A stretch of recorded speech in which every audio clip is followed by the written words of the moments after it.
Olha, nós vamos olhar agora vamos passar um outro olhar aqui sobre a dúvida com a Copa, que é a questão energética no Brasil. Sabe o que acontece? O Brasil tem vivido uma situação em que, durante o dia, nós produzimos muita energia, porque temos várias fontes renováveis. Chega no final do dia, especialmente aquelas da energia solar e a energia eólica, elas cessam a sua participação no sistema e o Brasil sofre um pico de demanda. Então, tem uma preocupação aí do operador nacional do sistema com esse desequilíbrio. E em dias de Copa do Mundo, há uma situação muito diferente que tem levantado uma preocupação enorme. A gente vai com ele, com Daniel Hittner, que entende tudo do setor energético no Brasil, talvez um dos jornalistas que mais acompanhem e entendam esse setor. Daniel, bem-vindo, meu querido. O que você sabe que ninguém mais no Brasil sabe dos riscos e das contingências que estão sendo adotadas para que a gente não leve um susto? Além de gol do Japão, acabar a energia. Thaís, boa tarde para você. Vocês vão me desculpando aqui, eu estou extremamente rouco porque hoje eu gritei demais das coisas menos importantes da minha vida. Sem dúvida nenhuma, a Copa do Mundo é a mais importante. Então hoje eu gastei mesmo a voz. Agora, importante a gente trazer aqui, juntando a Copa do Mundo com a economia, que hoje o operador nacional do sistema elétrico bailou uma dança ali. Teve que ter muito rebolado para evitar um blackout no país.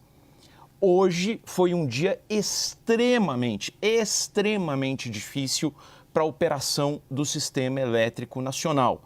E eu quero explicar aqui por quê. Parece que está sobrando energia e que tem pouca demanda porque as fábricas estão paradas, os escritórios fecharam, todo mundo voltou para casa. Ali a única demanda basicamente de TV ligada, talvez um pouquinho de ar-condicionado, mas não é uma demanda alta, pelo contrário, e tem sobra de energia. Isso é um problema? É um problemão. A energia, a demanda tem que estar sempre muito equilibrada com a oferta, senão você tem um problema de frequência nas redes, de tensão nas redes, e esse desequilíbrio, se muito acentuado, seja pelo lado da oferta, seja pelo lado da demanda, pode gerar um apagão, um blackout. E para evitar que isso acontecesse hoje, o ONS teve que atuar muito. Desligou, segundo o ONS acabou de nos confirmar em nota aqui para a CNN, cerca de 20 gigawatts de usinas renováveis, eólicas ou principalmente solares, durante o jogo Brasil e Japão. Só para a gente ter uma ideia, Thaís, do que são 20 mil megawatts, 20 gigawatts. Isso é praticamente metade da carga do nosso país vizinho, a Argentina. 1,5 a usina de Itaipu. E por que isso aconteceu?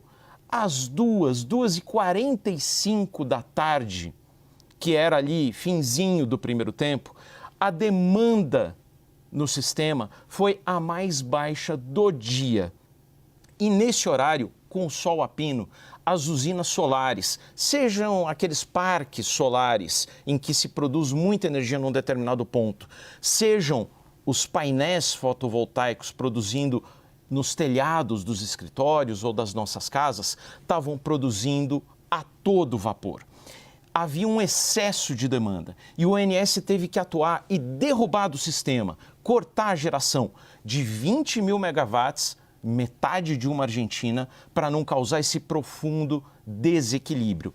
Essa foi a dança que o ONS teve que jogar hoje. A gente até tem aqui, Thaís, para que a nossa audiência possa ver o que aconteceu em Brasil e Escócia, o jogo anterior. Esse problema foi menos grave, porque é preciso lembrar que o jogo foi no finzinho do dia. Foi no final da tarde, início da noite. Esse gráfico nos mostra o que aconteceu, de novo, no jogo anterior, Brasil-Escócia. Aquela linha verde pontilhada é o que costuma acontecer ao longo do dia, normalmente. Na véspera do jogo, aconteceu aquilo ali que nos está escrito ali na linha pontilhada. A linha verde, efetivamente, é a demanda registrada no momento do jogo Brasil-Escócia. E a gente vê que a demanda cai muito, como eu disse, porque as pessoas estão juntas, estão em casa, estão só com a TV ligada, no máximo um aparelho de ar-condicionado, as fábricas não estão rodando, os escritórios estão fechados, com as luzes desligadas, não tem muito ar-condicionado ali, ou banho, né? Gente tomando banho, então a demanda cai naturalmente. E aí a gente percebe, no intervalo do jogo, que essa pequena subida ali que a gente teve ao longo do dia, logo depois da queda ali, a gente percebe um leve crescimento da demanda, que é justamente no momento do intervalo, cai de novo a demanda por energia e no final do jogo a demanda explode. E aí o ONS tem que fazer o quê? Ligar todas as usinas de volta. É exatamente isso que aconteceu hoje. A gente tem números, não temos o gráfico, infelizmente ainda não deu tempo de preparar, porque o jogo acabou de acabar, tem muito pouco tempo, mas foi exatamente isso que aconteceu hoje. A demanda caiu demais, a gente estava com 82 mil megawatts de carga ali pelo meio-dia, quase meio-dia, isso caiu para 65, 66 mil ao longo do jogo e agora voltou a subir. Com um detalhe que é muito peculiar a este jogo Brasil e Japão. Aconteceu às 2h, quando as usinas solares estavam com sol a pino rodando a plena potência. E para evitar essa imensa sobrecarga no sistema, o ONS teve que desligar tudo. Desligar 20 mil megas, metade de uma Argentina, uma vez e meia uma usina hidrelétrica de Itaipu, para manter o sistema funcionando. Senão, teríamos sim vivido uma sobrecarga, uma sobreoferta de energia, uma mudança muito brusca ali de frequência e de tensão e muito provavelmente o que aconteceu em agosto de 2023, um blackout em todo o país. Imagina isso quando estava 1-0 para o Japão, eu teria morrido de infarto.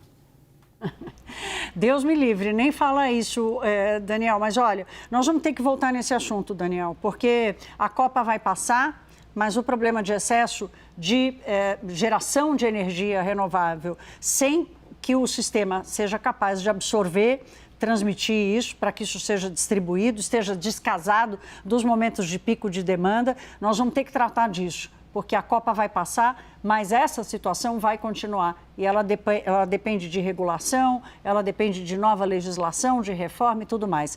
Daniel, muito obrigada, meu caro. Respire, tá tudo bem. O Brasil passou mais uma, por favor. E a luz não caiu. Estamos aqui iluminados. Obrigada, Daniel. Até já.